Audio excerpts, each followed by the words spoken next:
La femme de la tombe. Écoutez bien, car cette histoire traverse le temps, portée par les souffles des ancêtres. C'est l'histoire d'un homme jeune et vigoureux, épris de fêtes et de plaisirs faciles. Une nuit où la lune elle-même semblait se cacher derrière les nuages, il entra dans une boîte de nuit, là où la musique couvrait les murmures des morts. Au fond de la salle, il la vit. Une femme magnifique. Une beauté éclatante, trop parfaite pour être réelle. Sa peau luisait doucement sous les néons.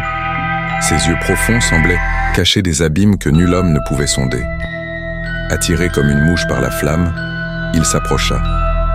Elle sourit, un sourire mystérieux, et l'invita à danser. Toute la nuit, ils rirent, dansèrent, burent et il se sentit vivant comme jamais, enivré par la présence magnétique de cet inconnu. Lorsque les premières heures du matin approchèrent, il lui proposa de la raccompagner chez elle. Sans dire un mot, elle accepta. Ils roulèrent longtemps, s'enfonçant dans des rues de plus en plus désertes, des chemins où même les chiens n'osaient plus errer.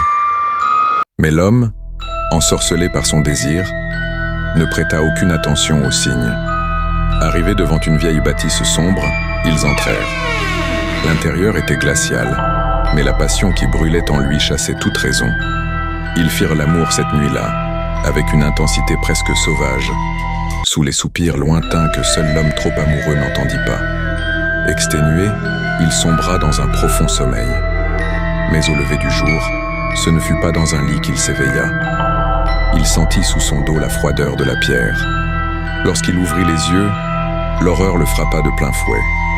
Il était couché sur une tombe, au beau milieu d'un cimetière oublié, envahi par les herbes folles. Tremblant, le cœur battant à se rompre, il baissa les yeux.